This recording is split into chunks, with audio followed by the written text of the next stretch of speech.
Hello friends, कैसे आप सब लोग। फ्रेंड्स, आज हम लोग नेशनल इनकम का पार्ट 3 करेंगे। पहला और दूसरा पार्ट में हमने कुछ बेसिक टर्मिनोलॉजी को देखा था और लास्ट वीडियो में हमने जीडीपी के बारे में थोड़ा बहुत समझा था। तो आज हम लोग क्या करेंगे कि जीडीपी और जीएनपी तक पहुंचेंगे।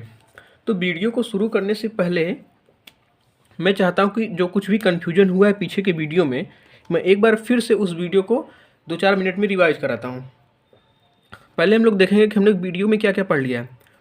हमने क्या क्या पढ़ लिया। हमने पढ़ लिया कि फैक्टर कास्ट क्या होता है। दोस्तों, क्या होता है फैक्टर कास्ट, क्या होता है। आई होप कि ये आपको समझ आ गया होगा। फैक्टर कास्ट का मतलब होता है कि कोई भी प्रोडक्ट जब कंपनी से निकलता है कि कंपनी पे कितना साधन लगा करके उस प्रोडक्ट को बनाया गया है, कितना उसमें लगाया गया है कीमत, वही उसका क्या होता है, वही उसकी लागत मूल्य होती है, वही उसका फैक्टर कॉस्ट होता है।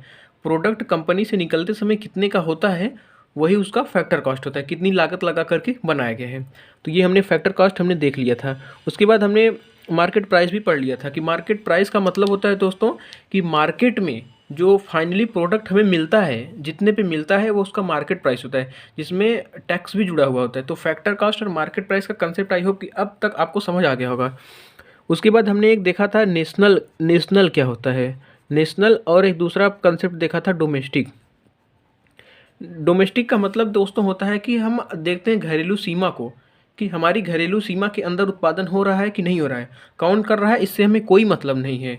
हमारे देश की घरेलू सीमा के भीतर उत्पादन होना चाहिए, चाहे वो भारत का नागरिक कर रहा हो, चाहे किसी अन्य देश का नागरिक कर रहा हो, उससे हमें कोई मतलब नहीं। तो डोमेस्टिक होता है। नेशनल का मतलब होता है राष्ट्रीय। राष्ट्रीय का मतलब होता है कि हमारे देश के नागरिक का उत्पादन इसमें काउंट किया जाता है, चाहे वह भारत में हो रहा हो या भारत के बाहर हो रहा हो। उसके बाद हमने एक देखा था ग्रॉस। ग्रॉस का मतलब होता है दोस्तों टोटल। उसके बाद हमने देखा था नेट। और एक देखा था टर्मिनोलॉजी जिसका नाम था डेप्रिसिएशन। डेप्रिसिएशन का मतलब दोस्तों होता है मूल्य ह्रास। मूल्य ह्रास का मतलब हमने देखा था कि वस्तु की कीमत में कितनी गिरावट आई है। जो एक साल पहले हमने मशीन लिया था, क्या उस मशीन की कीमत आज के टाइम पे उतनी ही होगी। तो हम कहेंगे नहीं। अगर हमने 10,000 रुपये की मशीन 5 साल पहले खरीदी थी, तो उसको बेचने पर उस मशीन की कीमत 5,000 या 6,000 7,000, एग्जैक्ट 10,000 तो नहीं मिलेगी। तो उसकी कीमतों में कमी हो गई। जैसे हमने एक मोबाइल का एग्जांपल लिया था कि अगर कोई मोबाइल 1 साल के यूज करने के बाद 10,000 की नई मोबाइल 1 साल यूज करने के बाद 10,000 की नहीं बिकेगी, बिकेगी 7,000 की, 6,000 की। तो उसके मूल्य में कुछ कमी हो जाती थी, तो वो उसी को कहते थे डेप्रिसिएशन। तो नेट निकालने के लिए हमने दो फार्मूले पढ़े थे कि अगर हमें नेट निकालना है, नेट निकालना है, नेट निकालने के लिए क्या करते थे दोस्तों, ग्रॉस में से डिप्रिसिएशन को माइनस कर देते थे। ग्रॉस में से क्या कर देते थे, डिप्रिसिएशन को माइनस कर देते थे। ये बहुत ज़्यादा इंपॉर्टेंट कंसेप्ट है, इसलिए मैं बार बार हर वीडियो में स्टार्टिंग में बता रहा हूँ इसको। क्योंकि अभी जब हम जीडीपी से जीएनपी निकालेंगे, जीएनपी से जीडीपी पे जाएंगे, एनडीपी निकालेंगे, एनएनपी निकालेंगे, तो इस सारे कंसेप्ट का यूज आएगा। इसलिए मैं बार बार इसी पे फोकस कर रहा हूँ। और हमने एक कंसेप्ट पढ़ा था फैक्टर कास्ट और मार्केट प्राइस में रिलेशन। फैक्टर कास्ट बराबर हमने क्या देखा था, फैक्टर कास्ट बराबर हमने देखा था मार्केट प्राइस। इसमें से कुछ टैक्स जो अगर कुछ लगाया है, टैक्स को निकाल देंगे। उसके बाद अगर ने सरकार ने सब्सिडी दी है तो इस सब्सिडी को क्या कर देते हैं, जोड़ देते हैं। बस इन दो फार्मूला को हमने क्या किया था, पहले ही वीडियो में कंप्लीट कर लिया था। तो पहला वीडियो आई होप कि रिवाइज हो गया होगा। अब दूसरे वीडियो में हमने देखा था कि जीडीपी के बारे में। जीडीपी का मतलब होता है दोस्तों gross domestic product. Gross domestic product, सकल घरेलू उत्पाद, सकल घरेलू उत्पाद। अब हमने जीडीपी निकालने के लिए 2-3 चीज़ों को देखा था कि हमें याद क्या करना है, कि हमें याद करना है कि वित्तीय वर्ष, एक साल जो हमारा वर्ष होता है, उस वर्ष को ध्यान रखना है कि हम किस वर्ष का जीडीपी निकाल रहे हैं। तो वित्तीय वर्ष याद रखना है। और याद रखना होता था कि इसमें घरेलू सीमा, घरेलू सीमा। अब जीडीपी में घरेलू सीमा, डोमेस्टिक इसमें आ रहा है। डोमेस्टिक में हमने बताया कि डोमेस्टिक का मतलब होता है कि घरेलू सीमा होनी चाहिए। अब घरेलू सीमा के भीतर भारत का भी नागरिक हो सकता है, विदेश का भी नागरिक होता है, उससे हमें कोई मतलब नहीं। उत्पादन की जगह कौन सी है, वो जीडीपी में काउंट की जाती है। उसके बाद हमने देखा था कि अंतिम मूल्य होना चाहिए, वस्तु और सेवाओं का अंतिम मूल्य होना चाहिए। ये नहीं होना चाहिए कि बीच में जो इंटरमीडिएटरी मूल्य होता है उसको हम नहीं काउंट करेंगे। हम क्या काउंट करते हैं, अंतिम मूल्य को काउंट करते हैं। तो 3 चीज़ों को हमें विशेष रूप से याद रखना है अगर हम जीडीपी काउंट करते हैं। तो एक बार मैं जीडीपी का कंसेप्ट बता देता हूँ। मान लेते हैं कि अगर ये भारत का नक्शा है, एक रफ डायग्राम बना रहे हैं, ये मान लेते हैं भारत का नक्शा, ये एक रफ डायग्राम हो गया। तो हमने जीडीपी के बारे में देखा था कि भारत की घरेलू सीमा के भीतर, भारत की इस सीमा के भीतर बाउंड्री लाइन में जो उत्पादन होता है उसका जो अंतिम मूल्य होता है वही जीडीपी होती है। जीडीपी क्या होती है कि एक वित्तीय वर्ष में जो भारत की घरेलू सीमा होती है, अब हमने घरेलू सीमा के बारे में भी बताया था कि घरेलू सीमा जो भारत की होती है वो थोड़ा सा इधर जो 200 नॉटिकल माइल का क्षेत्र होता है, तटीय क्षेत्र, ये भी भारत की घरेलू सीमा के 200 नॉटिकल माइल, ये भारत की घरेलू सीमा में ही आती है। जितने भी एम्बेसीज होती हैं, जितने भी एम्बेसीज विदेशों में बनाई गई भारत की, जो राजदूत होते हैं, जहाँ पे राजदूत रहते हैं, वो भी भारत की घरेलू सीमा मानी जाती है। भारत का कोई भी प्लेन है, भारत का कोई भी प्लेन है जहाँ पर रहता है, जहाँ खड़ा होता है, वो भारत की घरेलू सीमा मानी जाती है। तो जीडीपी का मतलब कि भारत की घरेलू सीमा के भीतर नागरिक और गैर नागरिक, यानी कि भारत के भी लोग और विदेश के भी लोग, भारत की घरेलू सीमा में जितने भी लोग रहे हैं, जितने भी लोग रह रहे हैं, उनका जो उत्पादन होगा, उन्होंने जितना उत्पादन किया है उसका जो अंतिम मूल्य होता है वही होता है जीडीपी। अब जीडीपी में हमने दो चीज़ें पढ़ी थी कि एक होता है नॉमिनल जीडीपी, एक होता है दोस्तों नॉमिनल जीडीपी, और एक हमने पढ़ा था रियल जीडीपी। नॉमिनल जीडीपी और रियल जीडीपी का क्या मतलब? नॉमिनल जीडीपी मतलब नाम मात्र की जीडीपी, नाम मात्र की जीडीपी। नॉमिनल जीडीपी का मतलब नाम मात्र की जीडीपी, और रियल जीडीपी का मतलब दोस्तों होता है वास्तविक जीडीपी। हमने ये दोनों कंसेप्ट इंपॉर्टेंट है। नॉमिनल जीडीपी का मतलब होता है कि हम कीमत को किस आधार पे निकाल रहे हैं। हम कीमत अगर मार्केट प्राइस में, वर्तमान में जो मार्केट में जो मूल्य होता है वस्तु का, उसके आधार पर अगर हम जीडीपी को काउंट कर रहे हैं। अगर हम जीडीपी मार्केट प्राइस पे निकाल रहे हैं, जीडीपी अगर हम मार्केट प्राइस में निकाल रहे हैं, तो वो होती है हमारी नाम मात्र की जीडीपी। नाम मात्र की जीडीपी का मतलब, नाम मात्र की हम क्यों जीडीपी कह रहे हैं दोस्तों? क्योंकि इसमें टैक्स भी जुड़ा होता है। मार्केट प्राइस पे हम जीडीपी जब निकालते हैं तो मार्केट प्राइस पे जो वस्तु बिकती है उसमें टैक्स भी रहता है, तो वो नाम मात्र की जीडीपी होती है, वो हमारा प्योर उत्पादन नहीं है। अगर हमारा कोई वस्तु का उत्पादन 100 रुपये में हुआ है, अब मान लेते हैं इसमें 100 रुपया और टैक्स जुड़ गया, तो 200 में भी बिकेगी। जब 200 में बिकेगी तो ये नाम मात्र की तो हुई। उत्पादन हमारा कितना होता है वो हमारा मेन मकसद होता है निकालना। उत्पादन तो हमने किया था 100 रुपये का, लेकिन 100 रुपया टैक्स हुआ, तो 100 रुपया टैक्स जुड़ने के बाद 200, तो जीडीपी मार्केट प्राइस पे जो होता है वो नाम मात्र की। रियल जीडीपी के लिए हमने देखा था कि एक बेस ईयर का कंसेप्ट, बेस ईयर का कंसेप्ट होता है, जिसको हमने माना, जो 2011 और 12 को माना जाता है। बेस ईयर के आधार पे 2011-12 में जो वस्तु की कीमत थी उसके आधार पर जब हम कीमत निकालते हैं, तब हमें पता चलता है कि वास्तव में उस वस्तु की कीमत कितनी है। तो दो वीडियो को हमने पूरी तरह से रिवाइज कर लिया। अब आगे बढ़ते हैं, आगे देखते हैं कि दोस्तों जीडीपी में जो वृद्धि दर निकाली जाती है वो किस तरह से निकाली जाती है। ये थोड़ा सा मैथमेटिकल पार्ट है, इसको थोड़ा आराम से समझेंगे और ये गारंटेड है कि आपको पूरी तरह से समझ आ जाएगा। जैसे हम लोग सुनते हैं कि मान 2021-22 में भारत की जीडीपी कितनी है, 7% है। 2020-21 में भारत की जीडीपी कुछ थी, मान लेते हैं 5% थी। ये हम कल्पना कर रहे हैं, एग्जैक्ट डाटा नहीं है। तो ये 7% और 5% एक्चुअल में है क्या, इसी को हमें पता करना है कि जीडीपी में जो हम वृद्धि दर निकालते हैं, जीडीपी में जो वृद्धि दर निकालते हैं वह किस तरह से निकाला जाता है, किस आधार पर निकाला जाता है। अब दोस्तों जीडीपी में जब हम वृद्धि दर निकालते हैं, तो वृद्धि दर निकालने के लिए हम पूर्व वर्ष से तुलना करते हैं। जैसे हम कर रहे हैं कि हमारी 2021 और 22 की जीडीपी, 2021 और 22 की जीडीपी अगर 10% है, तो 10% जो हमने निकाला है पूर्व वर्ष से तुलना करके। किससे तुलना करेंगे? इसके एक साल पहले, यानी कि 2020 और 21 से तुलना करेंगे। अब तुलना करने का क्या मतलब होता है, मैं आपको बताता हूँ। आइए दोस्तों समझते हैं। जैसे मैं कह रहा हूँ कि जो 2011-12 में अगर हमारी जीडीपी में ग्रोथ 10% दिखा रहा है, तो जो हमने वृद्धि दर ज्ञात किया है 10%, ये पिछले वर्ष की तुलना करके किया है। पिछले वर्ष की तुलना, यानी कि 2021-22 की जीडीपी अगर हमें निकालनी है, तो हम क्या करेंगे, उसके पिछला जो वर्ष होगा 2020-21, उससे तुलना करके निकाली जाती है। लेकिन मैंने ये वृद्धि दर ही बताया है, आपको कीमत नहीं बताया है। कीमत अभी मैं समझाऊंगा कि कीमत जो निकाली जाती है वह 2011-12 में जो कीमत थी, पहले क्या करेंगे, वृद्धि दर अगर हमें निकालनी है तो कीमत 2011-12 का, 2011-12 की कीमत के आधार पर 2021-22 में कीमत निकालेंगे, और 2011-12 की ही कीमत के आधार पर जो 2020-21 की कीमत थी उसको निकालेंगे। उसके बाद इन दोनों का हम देखेंगे कि चेंज कितना आया। अब अगर ये नहीं समझ आया है, कन्फ्यूजन हुआ होगा, मुझे पता है, तो एक एग्जाम्पल मैं लेता हूँ। मैं एग्जाम्पल ऐसे लेता हूँ, तो कि 2011-12 हमारा बेस ईयर है, इस 2011-12 के आधार पे मान लेते हैं हमें जीडीपी निकालनी है 2021-22 की। तो हम तुलना किससे करेंगे दोस्तों? हम तुलना करेंगे एक साल इसके पूर्व से। पूर्व इसके कौन सा साल आएगा? 2020-21। अब मैं कह रहा हूँ कि मान लेते हैं कि मैं 5 कुंटल गेहूँ का उत्पादन 2020-21 में हमने कितना उत्पादन किया गेहूं का? 5 कुंटल गेहूं का उत्पादन मैं किया हूं 2020-21 में। और 2021-22 में हमारा उत्पादन मान लेते हैं बढ़ के हो गया 6 कुंटल। तो 2020-21 में हमने कितना उत्पादन किया? 5 कुंटल गेहूं का। 5 कुंटल गेहूं का उत्पादन हमने किया 2020-21 में और 6 कुंटल गेहूं का उत्पादन किया 2021-22 में। अब हम क्या करेंगे? तो ये तो हमने पता कर लिया कि उत्पादन कितना निकला। अब अगर हमारा उत्पादन बढ़ा है तो हमें पता है कि हमारी जीडीपी में वृद्धि होगी, क्योंकि जीडीपी का मकसद होता है कि कितना उत्पादन हुआ है इस चीज़ को मापना। कभी भी जीडीपी का मतलब कीमत को मापना नहीं होता है। इसको रट लेना है कि जीडीपी का उद्देश्य उत्पादन को मापना होता है, कीमत को मापना नहीं होता है।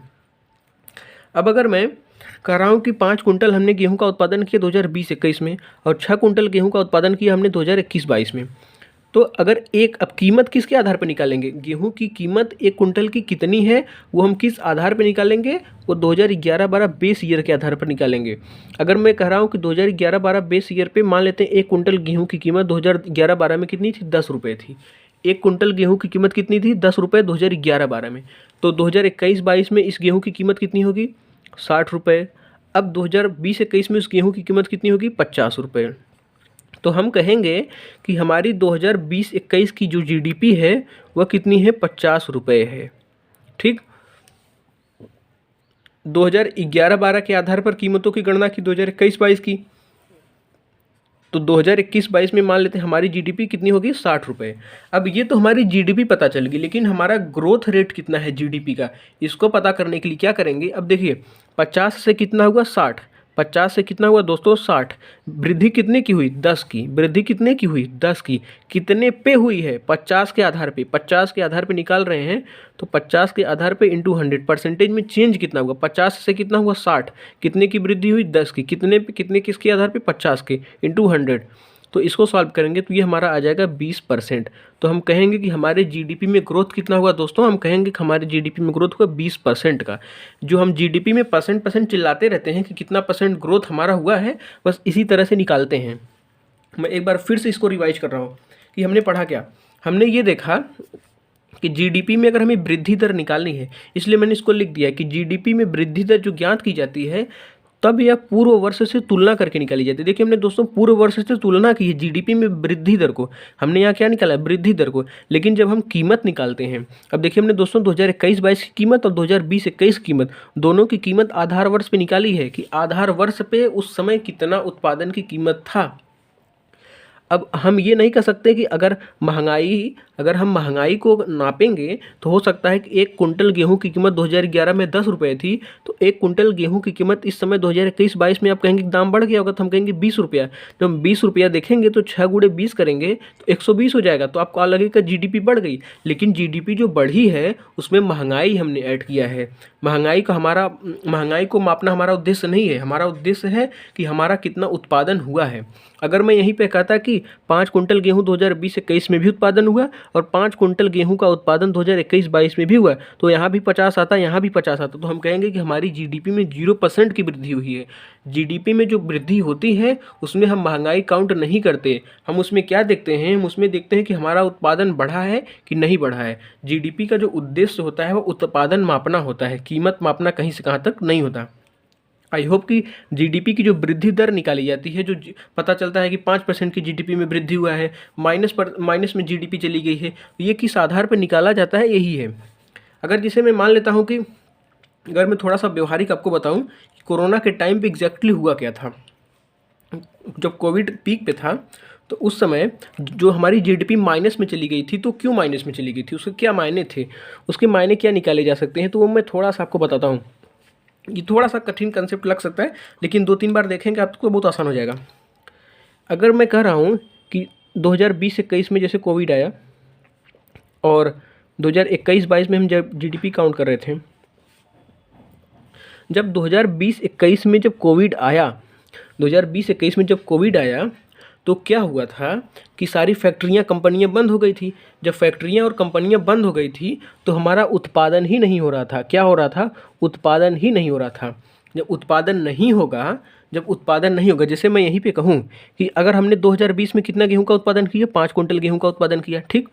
अब मान लेते हैं कि इस समय 2021-22 में कोविड आ गया। अब 2021-22 में जब कोविड आ गया तो सब कुछ मान लेते हैं कंपनी वंपनी बंद हो गई। कंपनी वंपनी बंद हो गई तो हमने गेहूं का उत्पादन मान लेते हैं, सब कुछ बंद होने के बाद जो थोड़ी बड़ी बहुत कंपनी चल रही थी तो हमने 1 ही क्विंटल गेहूं का उत्पादन किया। अब हमने कितना गेहूं का उत्पादन किया? 1 क्विंटल गेहूं का उत्पादन किया।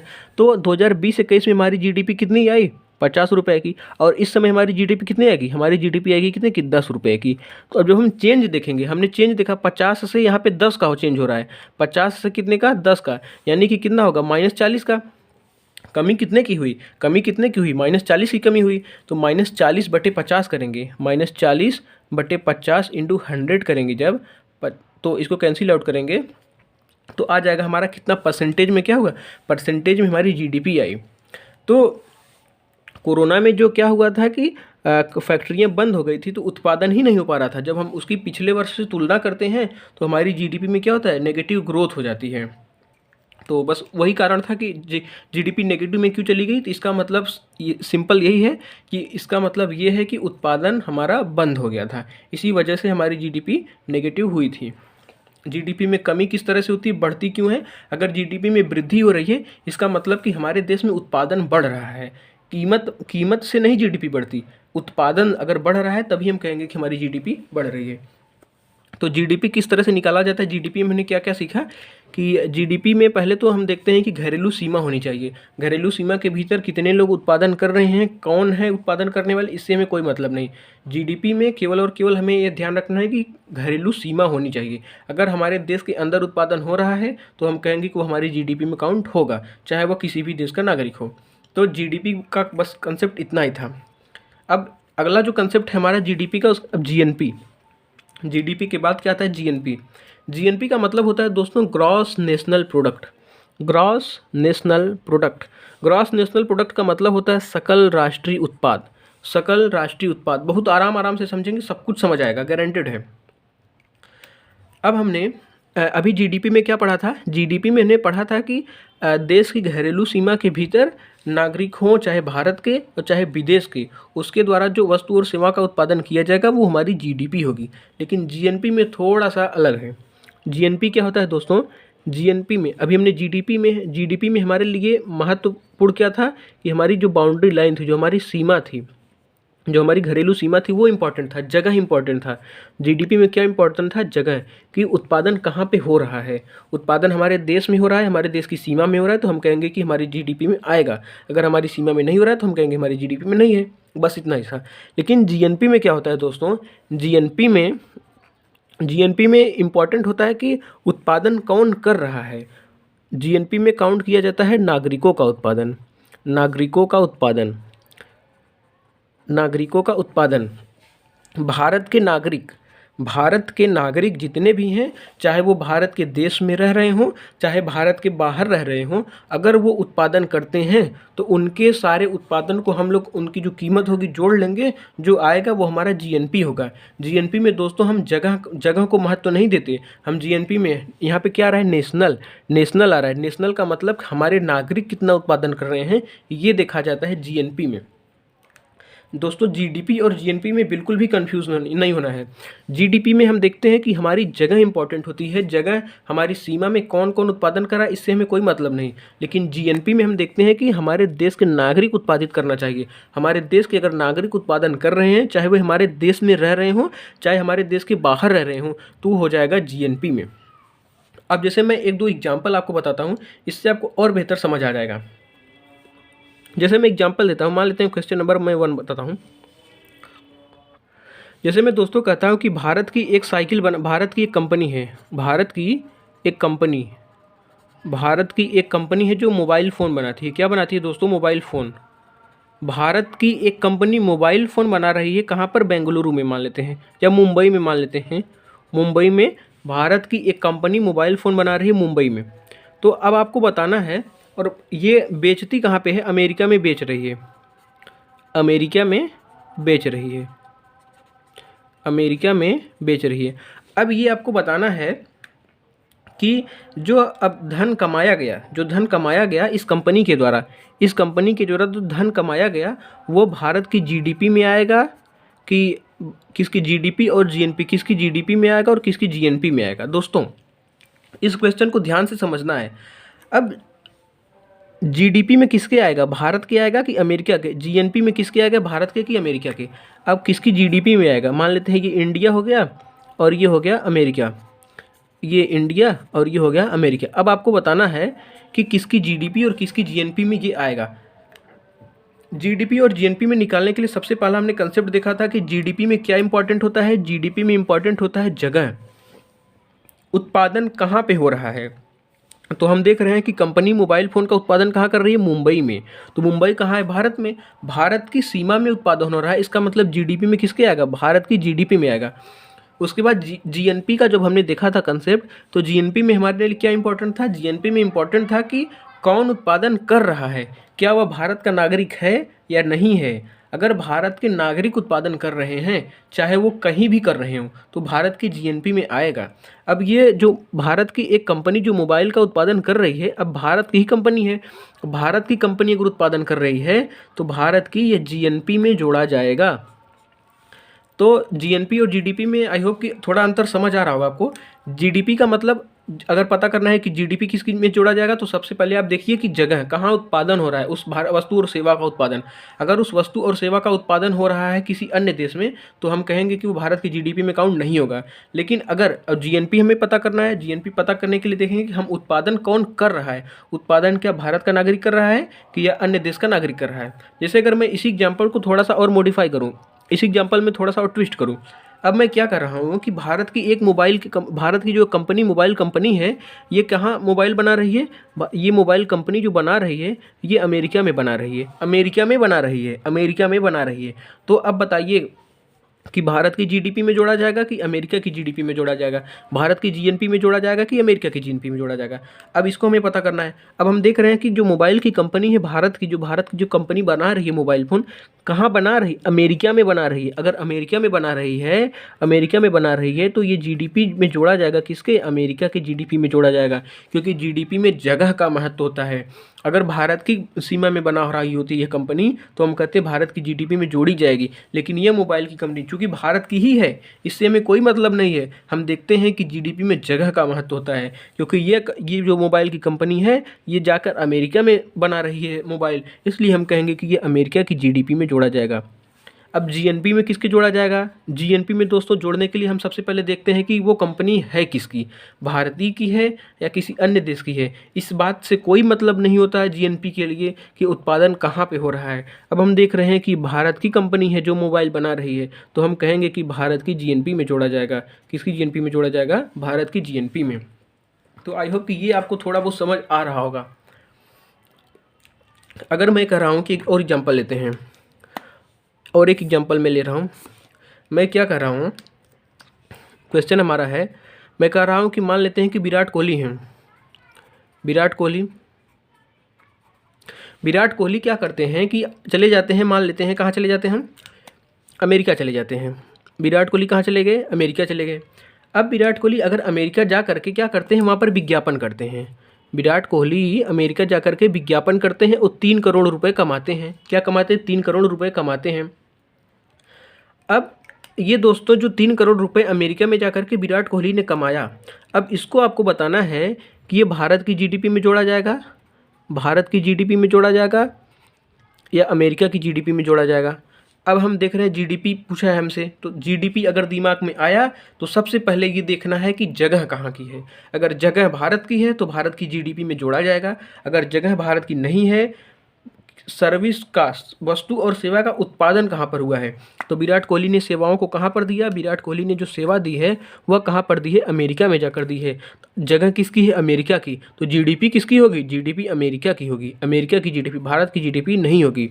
अब मैं पूछता हूँ जीएनपी बताइए किसकी होगी, तो आप कहेंगे जीएनपी के लिए हम देखते हैं कि नागरिक को, नेशनल को, राष्ट्रीयता को देखते हैं, नागरिक कहाँ का है। तो हम देख रहे हैं विराट कोहली कहाँ के नागरिक हैं, विराट कोहली भारत के नागरिक हैं। जब विराट कोहली भारत के नागरिक होंगे तो भारत की जीएनपी में जोड़ा जाएगा। एक और एग्जाम्पल समझते हैं तो थोड़ा सा आपको और क्लियर होगा। मान लेते हैं यहीं पर एग्जाम्पल कि मान लेते हैं कि कोई विदेश का खिलाड़ी है, क्रिस गेल को ले लेते हैं, जाना माना नाम क्रिस गेल। अब क्रिस गेल क्या करता है, भारत में मान लेते हैं आईपीएल खेलने आता है। अब भारत में जब क्रिस गेल आईपीएल खेलने आएगा तो आईपीएल खेलने के लिए क्या करता है, 1 करोड़ रुपए का मान लेते हैं विज्ञापन कर देता है। 1 करोड़ रुपए किसी कंपनी का, भारत की जो 1 करोड़ रुपए का क्या करता है, विज्ञापन करता है। जब 1 करोड़ रुपए का विज्ञापन करेगा तो आप बताइए कि ये भारत की जीडीपी में जोड़ा जाएगा कि वेस्ट इंडीज, ये वेस्ट इंडीज का है तो भारत की जीडीपी में जोड़ा जाएगा कि वेस्ट इंडीज की जीडीपी में जोड़ा जाएगा। अब यही बताना है आपको कि भारत की जीएनपी में जोड़ा जाएगा कि वेस्ट इंडीज की जीएनपी में जोड़ा जाएगा। तो जीडीपी के लिए हमने क्या देखा, जीडीपी के लिए जगह का महत्व होता है। क्रिस गेल वस्तु और सेवा का उत्पादन कहाँ पे कर रहा है, क्रिस गेल भारत की सीमा में आकर कर रहा है। अगर ये भारत की सीमा में कर रहा है तो जीडीपी जो होगी वो भारत की होगी, वेस्ट इंडीज की नहीं होगी। लेकिन जीएनपी की जब हम बात करेंगे तो क्रिस गेल वेस्ट इंडीज का है। जब वेस्ट इंडीज का है तो कहाँ का नागरिक है, वेस्ट इंडीज का, तो जीएनपी किसकी होगी, जीएनपी होगी वेस्ट इंडीज की। तो एक बार मैं फिर से समराइज कर रहा हूँ जीडीपी और जीएनपी को। डेफिनीशन क्या होती है दोस्तों, एक बार डेफिनीशन आप देख लीजिए जीएनपी के लिए कि एक वित्तीय वर्ष में देश के निवासियों के द्वारा देश की घरेलू सीमा के अंदर, अंदर या बाहर, अंदर या बाहर। अब इसमें देखिए देश के निवासियों के द्वारा कहा है, देश के निवासियों के द्वारा। जीएनपी के लिए देश के निवासी होना चाहिए, कहाँ रह रहे हैं, कहाँ वस्तु और सेवा का उत्पादन कर रहा है, इससे में कोई मतलब नहीं। घरेलू सीमा के अंदर भी हो सकते हैं, घरेलू सीमा के अंदर भी हो सकते हैं और बाहर भी हो सकते हैं, कहाँ हो सकते हैं इससे में कोई मतलब नहीं। तो एक बार मैं जीडीपी और जीएनपी का अंतर आपको बता देता हूँ, अगर आपको कोई भी कन्फ्यूजन हुआ है। जीडीपी और जीएनपी, जीडीपी में दोस्तों महत्व होता है किसका, जगह का। क्योंकि हमने जब हमने स्टार्टिंग में जो पहला वीडियो देखा था वो काफ़ी इंपॉर्टेंट हो जाता है यहाँ पे। क्योंकि हमने जब डोमेस्टिक पढ़ा था तो डोमेस्टिक में हमने देखा था कि घरेलू सीमा होनी चाहिए, और जब मैंने एन देखा था नेशनल का मतलब भारत का नागरिक होना चाहिए, राष्ट्रीयता होनी चाहिए। कहाँ रह रहा है इससे में कोई मतलब नहीं है। तो जीडीपी में जगह का महत्व होता है, लेकिन जीएनपी में जो नागरिक होते हैं उनका महत्व होता है। उत्पादन कौन कर रहा है ये इंपॉर्टेंट होता है। तो जीडीपी में किसका महत्व होता है दोस्तों, जगह का महत्व। कोई भी कंपनी या कोई भी वस्तु या सेवा का उत्पादन कहाँ पर किया जा रहा है, किस जगह किया रहा है, जहाँ पर किया जाएगा उसी देश की जीडीपी में जोड़ा जाएगा। जैसे मैं क्या कर रहा हूँ, मैं अगर चला जाता हूँ, अगर मान लेते हैं जैसे टाटा की कंपनी है, टाटा की कंपनी है। अब समझिए एग्जाम्पल से, टाटा की कंपनी है, अमेरिका चली जाती है, अमेरिका, टाटा की कंपनी कहाँ, अमेरिका। अब अमेरिका में जा करके क्या करती है ये टाटा की कंपनी, 100 कार बना देती है। टाटा की कंपनी क्या बना देती है, 100 कार बना दे रही है। अब टाटा की कंपनी 100 कार बना रही है, कहाँ पर बना रही है, अमेरिका में बना रही है। अब अगर ये टाटा की कंपनी 100 कार बना रही अमेरिका में तो किसकी जीडीपी में जोड़ा जाएगा, ये जोड़ा जाएगा दोस्तों अमेरिका की जीडीपी में। क्योंकि अमेरिका की सीमा में हमने जा कर के इस सेवा और वस्तु का उत्पादन किया है। जहाँ पर वस्तु और सेवा का उत्पादन किया जाता है वो उसी देश की जीडीपी में काउंट किया जाता है। तो सेवा का उत्पादन कहाँ हुआ, अमेरिका की बाउंड्री लाइन में। तो जीडीपी में किसके जोड़ा जाएगा, अमेरिका की जीडीपी में जोड़ा जाएगा। अब ये टाटा की कंपनी भारत की है, रतन टाटा की कंपनी है ये, चूँकि ये भारत के हैं। अब भारत के हैं, भारत के नागरिक हैं, तो पैसा लेकर के भारत में आएंगे। जब पैसा लेकर के भारत में आएंगे तो ये भारत की जीएनपी में हो जाएगा, क्योंकि ये नागरिक कहाँ के हैं, नागरिक भारत के हैं। जीएनपी के लिए नागरिक का महत्व होता है और जीडीपी के लिए जगह का महत्व होता है। अब दोस्तों जीडीपी और जीएनपी में आपको शायद अंतर अब समझ आ गया होगा। अब जीडीपी से जीएनपी निकाला कैसे जाता है इसको हम समझते हैं। आइए समझते हैं कि जीडीपी, अगर हमें जीएनपी निकालना है जीडीपी से तो कैसे निकाल लेंगे। हमें क्या पता करना है, हमें पता करना है जीएनपी। किससे हमें निकालना है, जीडीपी से। अब देखिए दोस्तों ये कंसेप्ट समझना बहुत ही इम्पॉर्टेंट है। कैसे कि हम जानते हैं कि जीएनपी में क्या होता है, जीएनपी में होता है कि देश के हमारे नागरिकों का उत्पादन, चाहे वो भारत में रह रहे हों या नहीं रह रहे हों, चाहे वो भारत में हो या अमेरिका में हो, ऑस्ट्रेलिया में हो, कनाडा में हो, कहीं भी हो, उससे में कोई मतलब नहीं। भारत के नागरिक अगर कहीं भी उत्पादन वस्तु सेवा का कर रहे हैं तो वो गिना जाएगा जीएनपी में। और जीडीपी में देखा जाता है कि भारत की सीमा में उत्पादन होना चाहिए, कौन कर रहा है इससे में कोई मतलब नहीं। अब अगर हम जीएनपी निकालना चाहते हैं जीडीपी से तो जीडीपी में इसमें कौन कौन शामिल है दोस्तों, इसमें शामिल है भारत के भी नागरिकों का उत्पादन और विदेश के नागरिकों का भी उत्पादन। अगर मैं जीडीपी में से विदेश के नागरिकों का उत्पादन माइनस कर देता हूँ, विदेश के जो नागरिक हैं, विदेश के नागरिकों का उत्पादन, विदेश के नागरिकों ने कितना उत्पादन किया है। जीडीपी का मतलब क्या होता है दोस्तों, भारत की घरेलू सीमा में कितना उत्पादन हुआ है विदेशियों के द्वारा भी और भारत के नागरिकों के द्वारा भी। जब हम जीडीपी में से विदेश के नागरिकों का उत्पादन माइनस कर देंगे तो हमें क्या मिल जाएगा, हमें मिल जाएगा कि भारत के क्षेत्र में कितना भारतीयों के द्वारा उत्पादन हुआ है। अब हमें जीएनपी तो नहीं मिला, हमें ये पता चल गया जीडीपी में से जब हम विदेश के नागरिकों को उत्पादन कर दिए कि जितना तुम भारत में रह करके उत्पादन किए हो तुम लेके जाओ, तो भारत में कौन कौन बचा, भारत में वही बचा जो भारत के हैं, उन्होंने जो उत्पादन किया है। फिर इसमें हम किसको जोड़ दें, इसमें हम जोड़ देते हैं कि विदेशों में रहने वाले जितने भी भारतीय हैं, विदेशों में रहने वाले भारतीय का उत्पादन, विदेशों में रहने वाले भारतीयों का उत्पादन, तो यही हमारा हो जाएगा जीएनपी। अब दोस्तों अगर आपको कन्फ्यूजन हुआ है तो मैं एक बार फिर से आपको बताता हूँ। अगर ये मान लेते हैं, अगर मैं रफ़ डायग्राम एक बनाता हूँ, एक रफ़ डायग्राम जो बन गया हमारा इस तरह से, ये रफ़ डायग्राम अगर है तो इसमें मान लेते हैं कि भारत के भी लोग होंगे और इसमें अन्य देश के भी लोग होंगे। अन्य देशों में मान लेता हूँ मैं यूएसए के हैं, फिर ये ब्रिटेन के हैं, ये 2 देश के नागरिक रह रहे हैं भारत में। तो हम कहेंगे कि भारत की जो जीडीपी होगी, भारत के जो लोग कमा रहे होंगे वो भी जोड़ेंगे, अमेरिका के जो लोग भारत की सीमा में हैं वो भी कमा रहे होंगे उसको भी जोड़ेंगे, यूनाइटेड किंगडम या इंग्लैंड के जितने भी नागरिक रहें जो कमाएंगे भारत की सीमा में वो भी भारत की जीडीपी में काउंट किया जाएगा। लेकिन हमें निकालना है, हमें जीएनपी निकालना है, क्योंकि दोस्तों हम जानते हैं कि जीएनपी जो होता है वो भारत के नागरिकों का ही उत्पादन होता है। अब जो कुछ और देश भी होते हैं, मान लीजिए कुछ और देश हैं, ये अमेरिका हो गया, मान लेते हैं ये, मान लेते हैं अमेरिका हो गया, ये मान लेते हैं कनाडा हो गया, यहाँ पे तो भारतीय भी कुछ रह रहे हैं, मान लेते हैं यहाँ पे 3 भारतीय रह रहे हैं, यहाँ पे 4 भारतीय रह रहे हैं। तो हम क्या करेंगे कि भारत के जो लोग हैं इनका उत्पादन तो हो ही रहा है, हम कहेंगे यूएसए वाले से जितना तुम कमाए हो लेकर चले जाओ, यूके वाला जितना कमाए हो निकल जाओ लेके। तो अब भारत की सीमा में कौन कौन बचा, अब भारत की सीमा में बचा जो भारत के ही लोग हैं, भारत के लोग जितना कमाए हैं वही भारत के लोग बचे हैं। तो भारत के लोग जीडीपी जो टोटल थी, जीडीपी जो हमारी टोटल थी पूरे देश की कमाई थी, उसमें से हमने किसको निकाल दिया, अमेरिका वाले को निकाल दिया, यूनाइटेड किंगडम वाले को निकाल दिया, यूएसए वाले को निकाल दिया और यूके वाले की जो कमाई थी हमने कहा तुम लेके चले जाओ, ये लोग चले गए। विदेश के नागरिकों का जो उत्पादन था, विदेश के नागरिक ये हैं, इनका जो उत्पादन था हमने माइनस कर दिया। अब हमें क्या बचा, अब हमारे पास बचा केवल भारत के जो नागरिक उत्पादन किए हैं। उसके बाद अगर हम इसमें जो ये भारत में रह रहे हैं, जो भारत के जो नागरिक जो विदेशों में रह रहे हैं उसको अगर मैं जोड़ दूँ, ये अमेरिका में जो रह रहे हैं भारत वाले, भारत के जो नागरिक हैं, भारत के जो नागरिक हैं जो विदेशों में रह रहे हैं उसको जोड़ देंगे तो हमारा क्या मिल जाएगा, जीएनपी मिल जाएगा। जीडीपी में सभी लोग होते हैं, भारत के भी होते हैं, विदेश के भी होते हैं। तो हम कहेंगे कि भारत में जो विदेश के लोग हैं उसको हम निकाल देंगे तो सिर्फ और सिर्फ भारत की सीमा में भारत के लोग बचेंगे। फिर हमें जीएनपी नहीं मिलेगा क्योंकि जो विदेश में रह रहे हैं भारत के लोग उनको भी तो जोड़ना पड़ेगा। तो हम कहेंगे कि जितने भी लोग अन्य देशों में रह रहे हैं भारत के, उनकी कमाई को हम जोड़ लेंगे इसमें। जीडीपी में से माइनस करेंगे किसको, जो भारत में विदेशी रह रहे हैं, और उसके बाद प्लस किसको करेंगे, जो अन्य देशों में भारत के लोग रह रहे हैं, तो हमें मिल जाएगा जीएनपी। तो दोस्तों आज जो हमने पढ़ा है जीडीपी और जीएनपी में जो संबंध होता है इसको आप ध्यान से समझिए एक बार। अब एक बार 2 बार आप देखेंगे तो आपको ऑटोमेटिक फील आएगा कि एक्चुअली में ये हो क्या रहा है, जीएनपी से जीडीपी कैसे निकाला जाता है, तो ये आपको समझ आएगा।